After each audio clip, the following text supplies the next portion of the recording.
Broadcasting from the business capital of the world, this is the Podcast Business News Network. Well, welcome back, everyone. We've said it before. Yes, you can write a book. If you have the passion, if you have the thought, why not do it? So many people do. It doesn't matter whether it's a fiction book, nonfiction. I personally think books are making a comeback.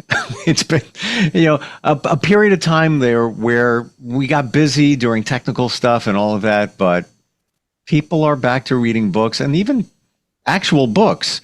I've seen people in their 20s. I pass by and they're holding a book. It's like, oh my gosh, welcome to the party. Where you been? One of the most important parts about writing a book is editing that book. And is that something you can do alone? Obviously, you want a reputable publisher to walk that journey with you. We're going to focus on the editing portion of books today, and that starts with the gentleman behind NFB Publishing, who will walk that journey right from the beginning, from the editing, right down to the marketing, the cover, and more. And the man behind that, Mark Pogodzinski, joins us again here on the program. How are you doing today? Good. How are you?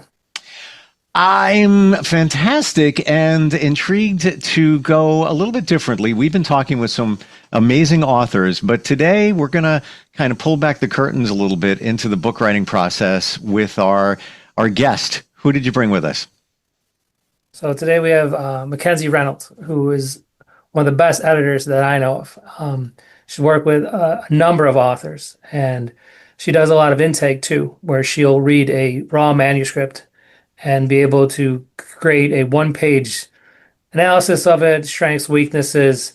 The strength about that one is telling someone that they need to work on their book without crushing them to the point where they give up. So she's outstanding with that. And then when it comes to the actual editing, there's no one I know of who is better, who's worked with fiction, nonfiction, and has done just an outstanding job. And so she's our guest today, and I thought she could speak to what it takes to be an editor, what she's looking for, and hopefully the process of self-editing before you get to her. Welcome, Mackenzie. How you doing? Good. Thank you. Thank you for having me. I'm very much intrigued, and I'm going to say right here, I greatly respect what you do. Why do I say that? Because I would never be able to do it. Never say never. But I don't have the patience, the passion, like all of that. Even when it comes to proofreading, I'm like, here, take this. Can you look this over for me? It's just not my thing. Like, it just, you must have a different set of eyes, a different skill set, brain, all of that to be able to look at something, fine tune it, and make it so it's something that is a work of art. Even before we get into the process, got to know, where did this all begin for you? A passion for editing and that kind of thing. Yeah, I think I grew up, I always loved books, and I wanted to work in publishing. And during my undergrad, I worked in the writing studio where I was given essays and people's creative work and kind of collaborated on those with them, with different students. And I really enjoyed that process, and I felt like I was good at it. And I liked seeing them and their work come into fruition, like with my kind of like hands in theirs in there. And so when I graduated, I kind of put feelers out and kind of made a career out of it. But yeah, it was a passion for sure. Wow. So is this mostly a full-time thing for you? It was a full-time thing. I'm currently working on my PhD, so I have kind of pulled back. It's more part-time and a little bit more selective, but hopefully in the future I will return to it more full-time. Nice. All right, so we're going to get to, in a moment, what needs to be done before something gets to you. But let's say it's in your hands and you're going through it. What's going through your mind? Now you have this manuscript, if you will. What are you thinking as you go page by page, chapter by chapter? When I first get a manuscript, I've obviously talked with the author a little bit, but I try to go in kind of blind. So I do a read through first just to get a feel for what their intentions are, what the book actually is, how an audience or a reader who doesn't know anything about this process or the author will kind of receive it, and I'll take my notes and I'll bring those to the editor, or to the author. But what I'm looking for is flow, plot holes, characterization, those kind of things, writing style, seeing if it's consistent. So just overall, how we're going to move forward. So not like rating the book, but seeing the places where we need to collaborate to make it better, something publishable. Do you find as you go along, it's you combing through it, if you will, like you're going through the first pass? All right, I got an idea of where we're going here, the plots. I see a little something there that might need a little bit of work. And now you go through it again. And then you find a little bit more. Maybe you're looking a little bit deeper. Maybe you're going back to chapter 8 and you're feeling that, that not making as much sense or not as clear. Is it just multiple passes to get the job done? Yeah, I think there's 3 main passes. So there's developmental, which is kind of like the big picture, which is what the first read through is for, and kind of the first edits. And once you get something pretty solid, then you're going to go in and do line editing, which is kind of the flow of the sentence, making sure that the tone is the same, the pacing is good. And each of these kind of like passes, you can go through like 4 or 5 times, going back and forth between you and the author, and making those kind of changes. And then the last and final, once you have like your final rough draft, is just copy editing. So that's grammar. And that's the last pass, and normally the easiest, because you kind of through the other go throughs, you start catching those small little things. But yeah. So I'm going to get granular here for a second. You're on your second pass. Sentences. We can move this over here, move that over there, so it's clearer. Are you physically changing what the author originally sent, or are you making notations of how it needs to be changed? So if it's like sentence flow versus grammar, I put notes off to the side. With certain things like that, I give them options. So I'm like, we could say it this way, we can say it this way. And then either they'll pick one of my options, or we'll discuss it and have something that's more in their language. But when I make those suggestions, I try to fit their voice. I think one of the really important things when being an editor is just remembering that this is not your story. And you don't want your voice in there either. And that just takes practice. But if there is a sentence that needs to be changed, we are working it through. But I am always giving suggestions. Like, you don't want to be vague with your like kind of critiques. You need to bring in something specific that they can work with and see how it needs to be changed. I love the fact that you don't hijack the book. You're making suggestions. It's up to, I guess, ultimately the author to really decide what direction they want to go in. You're giving them, some choices there. I got to ask the obvious question. AI, does that play a role? Is it, or is that something, and not just because this is your craft, but would you say people, no, don't do that? It's a bad idea. Yeah, I don't use it when I'm editing. But I guess like Grammarly is AI. I think that writers use that. And I know that like my students and in the academic sphere, we use kind of Grammarly and that kind of thing. With your actual writing, I think you should always use your own voice. If you want to, if it makes you feel more assured. I know people are starting to use it more often. Write your paragraph first and then put it in and see if it has suggestions or something that can change. Or like if you're creating a storyline and you want to know if this works or if this character is likable, yeah, you could ask it. I try, like the advice that I would give to like writers and like that I give to my students is that AI is a tool to help you. It should never be doing the writing for you. Yep.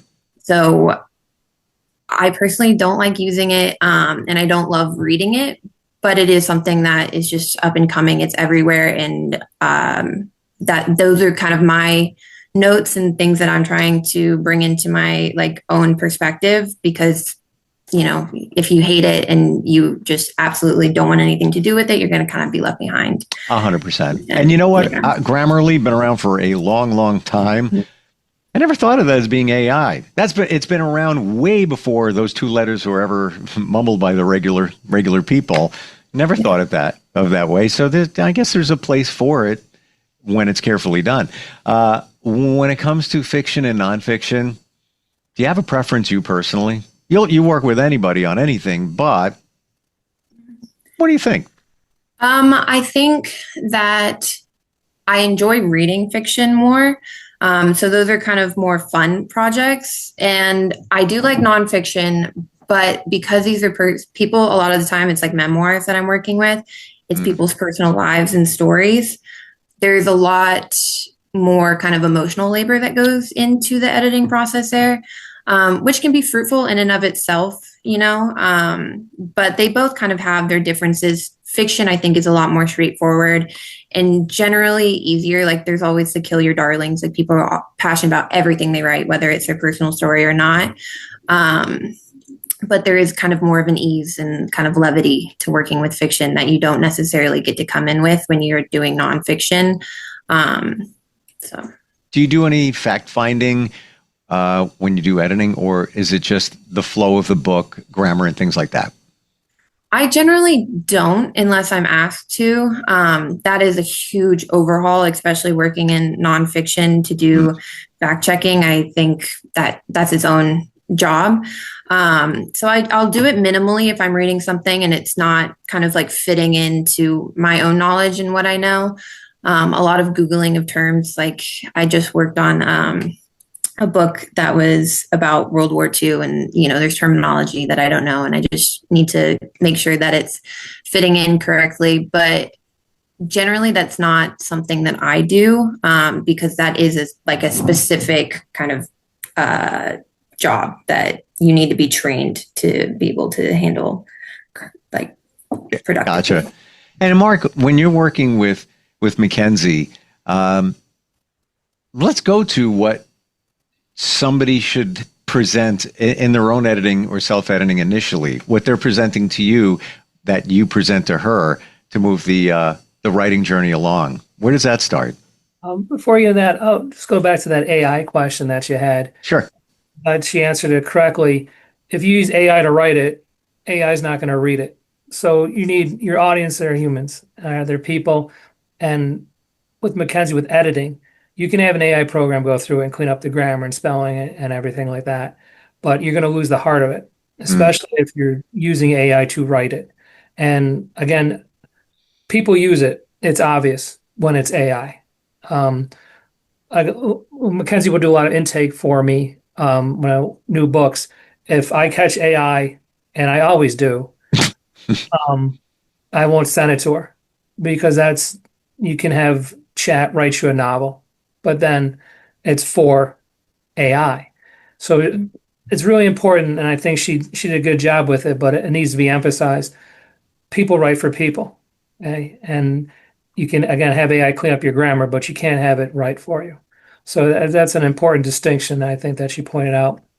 When it comes to giving Mackenzie work, sometimes I just dump stuff on her, like, please read this book. I know it's 9,000 pages long. Do the best you can with it and give me a summary of what you think of it. But when it comes down to editing, the book should be as near completion as possible before she gets her hands on it.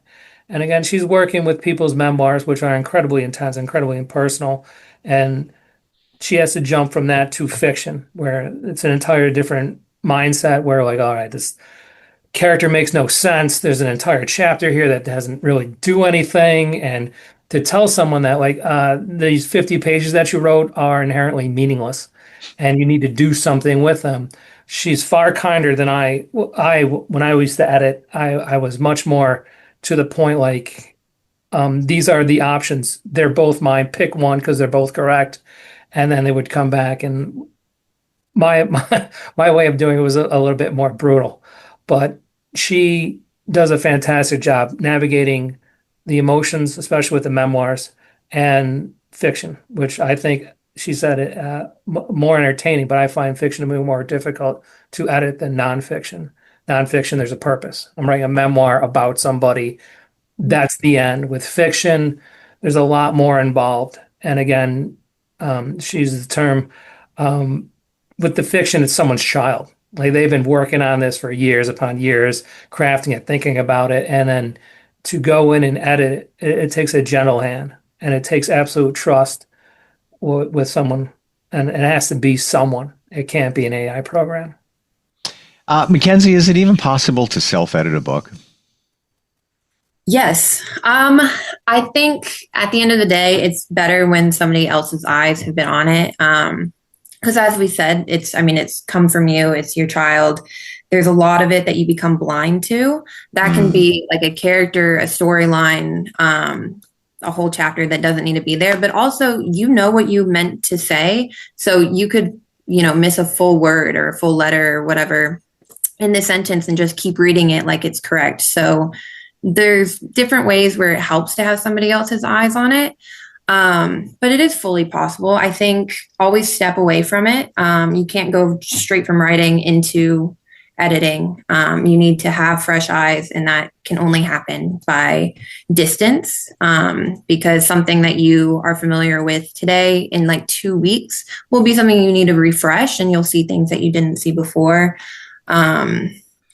Reading aloud helps a lot. An AI aspect is having like a program read it aloud to you, and then you read along. That I know helps a lot of people. I recommend that to my students to do. Just either using a program or reading it themselves out loud. And then just focusing on one thing at a time, like those passes that I do, you can do those yourself. And I think that helps breaking it down into steps. So it is definitely possible. It's not the easiest thing, but it's definitely possible. So I want to make sure I have this clear, or maybe I'm coming up with a new idea. I don't know. But when you say have a program read it for you, are you talking about throwing it into AI with a natural sounding voice, almost like a Kindle or an Audible book, and hearing it that way? Is that what you're suggesting? Yeah. So just like a chat to voice helps, I think, a lot, because when you read out loud, you're hearing it. And so you catch things that you don't before, and then you hear the flow of the work way better than when it's in your head. And sometimes that gets really tedious, especially if the book is like 800 pages long.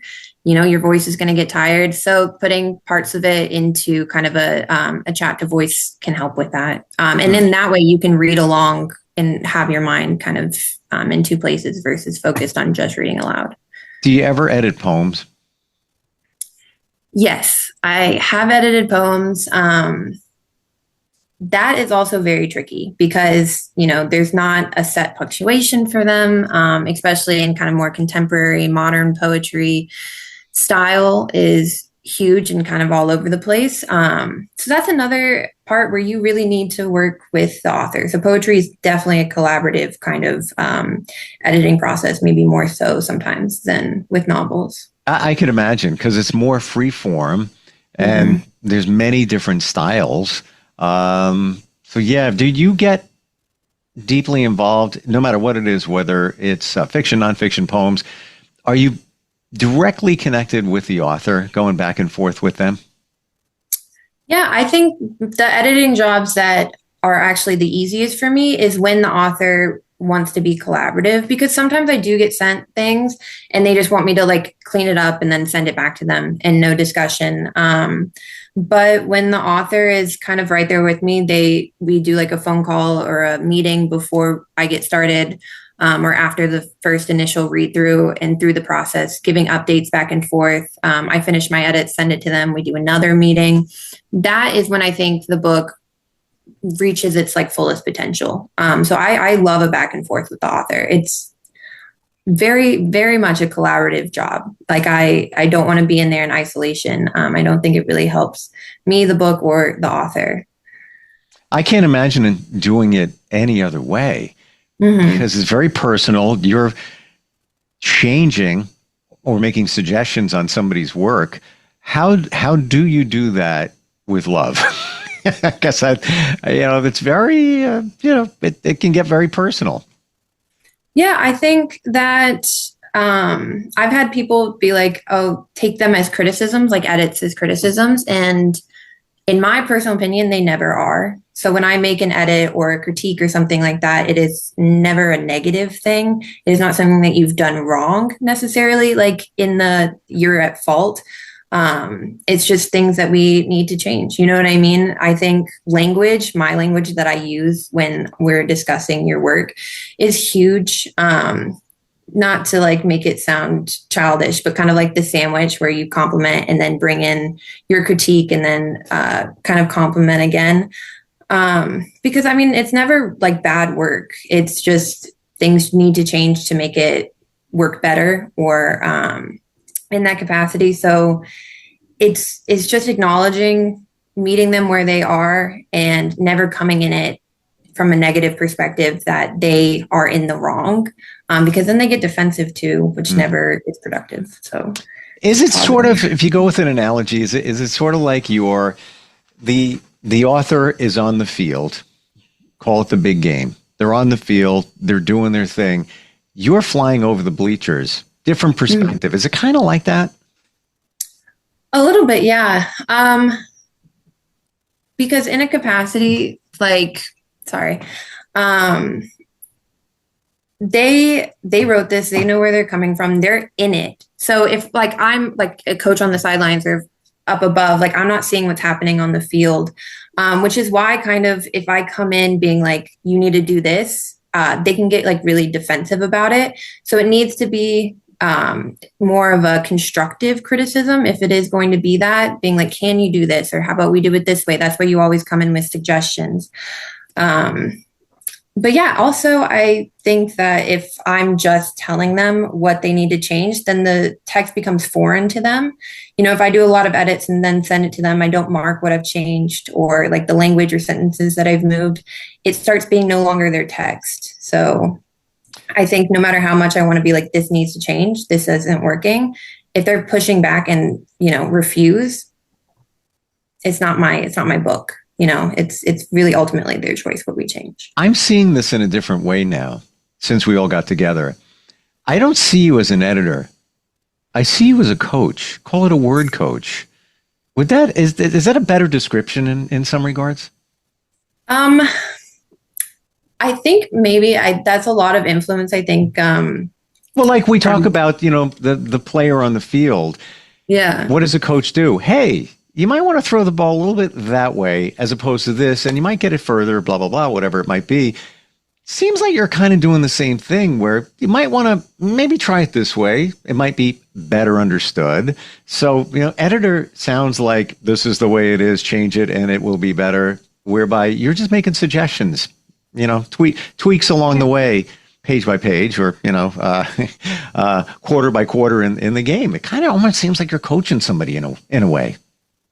Yeah, when you put it like that, I do agree. I think there's different styles of editors. Like everybody comes in very differently. I do think I'm probably more of a coach, like we're doing this together, we're in it together kind of thing. But yeah, I can definitely see that. Mark, what's your advice to somebody who's writing something and wants it to be ready to be edited? Any things that you want somebody to know? The editor is essential. Having done this for a number of years, I've worked with editors who are not good. It's not to put too fine a point on it. He's very blunt. I love how he gets right to the point. Like they're not good. All right. You can see Mackenzie cares. And it's an essential aspect, I think, in an editor, where I worked with editors before who are, this is the way it's going to be. And unfortunately, I think that's influenced my own editing style to a detriment, I would say. When you're ready to write and you are sitting down and you decide to work with an editor, it's important, as Mackenzie says, that you have a give and take. Okay, it's not a be-all, end-all. You should be in it together. It should be collaborative. It should be focusing on producing the best book possible. And a good editor will make a good book great. And that's what we're trying to get to. That's what a true good editor will do.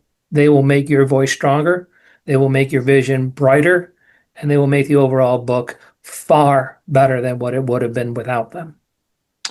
I see this even more so as a collaborative effort.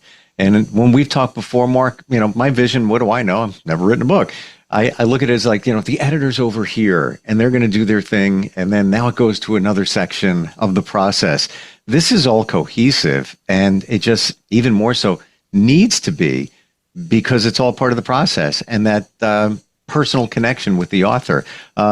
Thank you both for today. See this all in a different way. And if you're looking to write a book, do it. Do it with somebody who's going to walk that journey. nfbpublishing.com. Connect with Mark and Mackenzie and everybody else on the team. Thank you both for being here today. Really appreciate it. Thank you. Thank you so much. Thank you. We'll be right back.